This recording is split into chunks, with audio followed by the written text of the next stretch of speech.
Hello students, कैसे हो सब।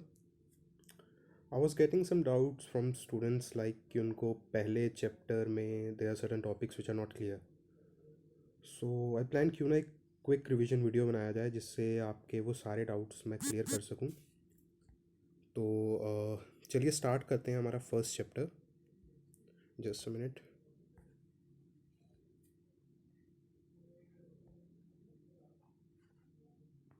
Okay, now we are good to गो।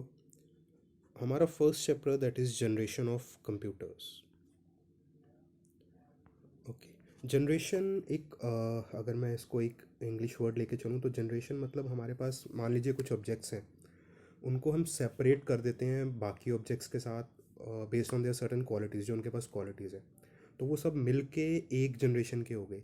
बाकी डिफ्रेंशिएटेड जो ऑब्जेक्ट्स थे they belong to a different generation. Better understanding के लिए जो एग्जांपल हमारे पास बुक में है उसी को कंसीडर करता हूँ। हमारा जो फैमिली ट्री होता है, फैमिली स्ट्रक्चर जिसको कहते हैं, हाँ, उसमें हमारे ग्रैंड पेरेंट्स होते हैं, देन चिल्ड्रन होते हैं। Our grandparents they have certain qualities जो उनको अलग करती हैं from our parents, and they even they do have some qualities जो उनको डिफ्रेंशिएट करती हैं from our grandparents and we the children. तो इसी बेसिस पे कंप्यूटर्स को भी कैटेगराइज किया गया डिफरेंट जनरेशन में। अब वो क्या डिफरेंट जनरेशन्स थी, क्या उनके फीचर्स थे, क्या उनके ड्रॉबैक्स थे, वो सब हम डिस्कस करेंगे। सबसे पहले बात करूँगा फर्स्ट जनरेशन ऑफ कंप्यूटर्स की। फर्स्ट जनरेशन कंप्यूटर्स की आई थी 1946 में, and it lasted for 12 years. So 1946 to 1958। ये जो जनरेशन थी कंप्यूटर की, ये बेस थी वैक्यूम ट्यूब्स पे। ये कुछ ग्लास ट्यूब्स होती थी जिसमें इलेक्ट्रॉनिक सर्किट्स थे, इनको जोड़ के लॉजिकल सर्किट्स बनाए जाते थे, उस पे ये कंप्यूटर काम करते थे। तो ये जो कंप्यूटर्स बनते थे ये काफ़ी बड़े होते थे। ये पॉइंट्स आप याद रखेंगे तो आपको इजली समझ आ जाएगा ये सब। ये काफ़ी बड़े होते थे। इनकी स्पीड, ऑपरेटिंग स्पीड जिसको हम कहते हैं, दैट वाज स्लो। काफ़ी स्लो काम करते थे। Thirdly they were very much expensive, costly बहुत थे। अब फीचर्स के साथ साथ ना इनमें कुछ ज़्यादा खामियां भी थी। वो क्या थी कि एक तो ये हीट बहुत प्रोड्यूस करते थे, दूसरा रिलायबल नहीं थे। इनमें फेलियर होने का चांस काफ़ी ज़्यादा था, एंड दे वो कॉस्टली। सो साइज़ भी बड़ा था, उनको एक जगह से दूसरी जगह शिफ्ट करना भी इजी नहीं था। तो जो हमारे उस टाइम के साइंटिस्ट या इंजीनियर्स थे, दे प्लान कि क्यों ना इस टेक्नोलॉजी को चेंज किया जाए। तो they came out with a second generation of computers जो 1959 में आई, and it lasted for 5 years. So 1959 to 1964, 64 तक चली है। इसमें क्या किया गया, जो वैक्यूम ट्यूब्स की टेक्नोलॉजी थी उसको रिप्लेस कर दिया ट्रांजिस्टर से। अब ट्रांजिस्टर्स क्या होते हैं, ये इलेक्ट्रॉनिक डिवाइसेस होते हैं जो करंट के फ्लो को चेंज करते हैं। इन ट्रांजिस्टर्स को जोड़ के जब कंप्यूटर्स को बनाया गया, फर्स्ट जनरेशन से थोड़े से डिफरेंट कंप्यूटर्स बने।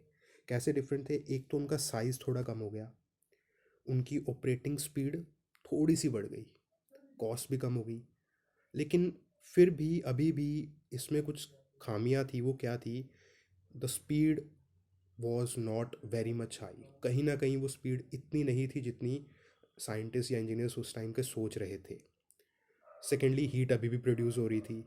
मेमोरी जो इनकी कैपेसिटी थी वो भी बहुत ज़्यादा नहीं थी। तो इसकी एग्जांपल एक हमारे पास बेसिक यहाँ पे दी हुई है, IBM 140, जो काफ़ी रिनोन्ड हुआ था सेकेंड जनरेशन कंप्यूटर्स में। फर्स्ट जनरेशन की मैंने एग्जांपल नहीं दी। एनियाक एंड यूनिवैक दो हमारे फर्स्ट जनरेशन के जो फेमस कंप्यूटर्स थे। देन अगेन सेकेंड जनरेशन पे भी काम किया साइंटिस्ट इंजीनियर्स ने। उन्होंने सोचा कि अभी भी हमें वो डिज़ायरेबल मशीन नहीं मिली है what they were looking for. तो they came up with the third generation of computers उस टाइम, जो 1965 में आया। अगेन 5 साल चला, that is 1965 to 1970।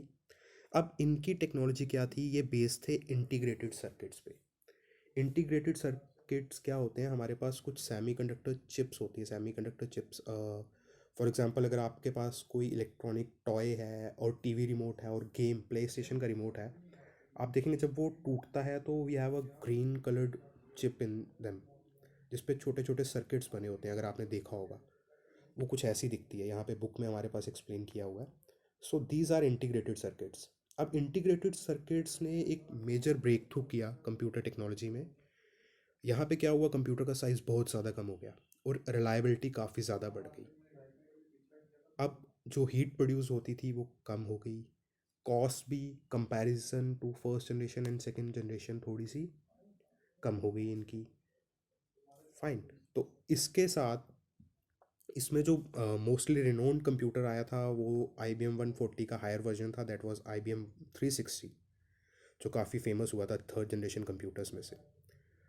Again time के साथ साइंटिस्ट ने फिर कुछ प्लान किया, कुछ चेंजेस लाने चाहे, कुछ नए डिस्कवरीज हुई, इन्वेंशंस हुए।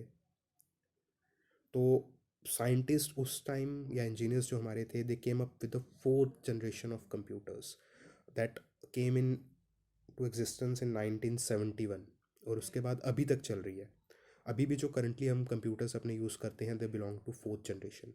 इम्प्रूव्ड वर्जन है फोर्थ जनरेशन का, but they belong to fourth generation only. अब फोर्थ जनरेशन की क्या खासियत थी, इसमें माइक्रो प्रोसेसर का यूज़ होने लगा। माइक्रो प्रोसेसर में क्या था, इसमें थाउजेंड्स ऑफ इंटीग्रेटेड सर्किट्स जो हम थर्ड जनरेशन में यूज़ कर रहे थे उनको कंबाइन कर दिया गया एक सिंगल चिप पे, जिसको सिलिकॉन चिप भी कहते हैं। काफ़ी छोटी सी चिप होती है, वो कंप्यूटर में डाली जाती है, ब्रेन जिसको हम कहते हैं कंप्यूटर का ना, माइक्रो प्रोसेसर। तो उससे क्या हुआ, कंप्यूटर की स्पीड काफ़ी ज़्यादा बढ़ गई।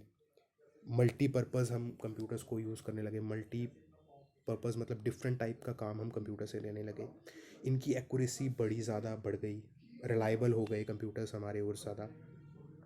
स्पीड बढ़ गई, हमारी जो मेमोरी स्टोरिंग कैपेसिटी थी वो ज़्यादा बढ़ गई। तो इसमें जो हमारे कंप्यूटर्स, अगेन जो मैंने पहले डिस्कस किया था थर्ड जनरेशन में आई बी एम 360, उसका higher version I B M 370 काफ़ी फेमस हुआ। इसके अलावा एप्पल ने अपना मैकिनटोश जो काफ़ी फेमस है वो लॉन्च किया था during this generation, fourth generation. वो भी काफ़ी फेमस हुआ बाद में कंप्यूटर। तो उसके बाद अभी हमारे जो इंजीनियर्स एंड साइंटिस्ट हैं ये अभी भी सेटिस्फाइड नहीं है, बिकॉज काफ़ी तरह की एक काम जो है पहले के काम से डिफरेंट हो गए हैं। हमें अब कुछ ऐसी चीज़ें चाहिए, ऐसी मशीन्स चाहिए जो और स्ट्रॉन्ग हों, और फास्ट हों, और एक्यूरेट हों। तो साइंटिस्ट ने प्लान किया कि क्यों ना कंप्यूटर्स के अंदर किसी ना किसी तरह की पावर डाली जाए, जिससे वो कंप्यूटर्स जो हैं वो अपना डिसीजन खुद ले सकें। तो उस पावर को हम कहते हैं आर्टिफिशियल इंटेलिजेंस। जो हमारे रोबोट आज के टाइम में आते हैं, आपने देखा होगा काफ़ी सारे काम करते हैं, डॉक्टर्स को असिस्ट करते हैं सर्जरीज़ में। हमारे ऑटोमेटिक वेपन्स आ गए हैं काफ़ी डिफेंस में।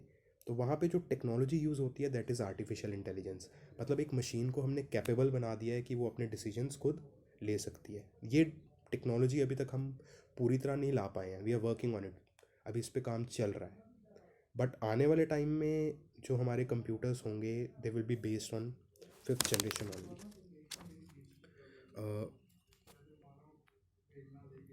सी ऐसा मेंशन है यहाँ पे, इसका एम है वो कंप्यूटर्स बनाने जो हमारी नेचुरल लैंग्वेज को समझ सकें और उस पर रिस्पॉन्स कर सकें और अपने डिसीजंस खुद ले सकें। नेचुरल लैंग्वेज का मतलब होता है जो ना आम लैंग्वेज जो हम आपस में एक दूसरे में बात करते हैं, जो हम लैंग्वेज यूज़ करते हैं, वही लैंग्वेज यूज़ करके हम कंप्यूटर से बात कर पाएंगे। That will be our fifth generation of computers, जो स्टार्ट हो चुकी है, स्टार्टिंग फेसिस में है और आगे आने वाले टाइम में ग्रो करेगी।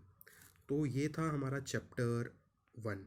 इसमें बीच में कुछ चीज़ें थी जैसे मशीन लैंग्वेज।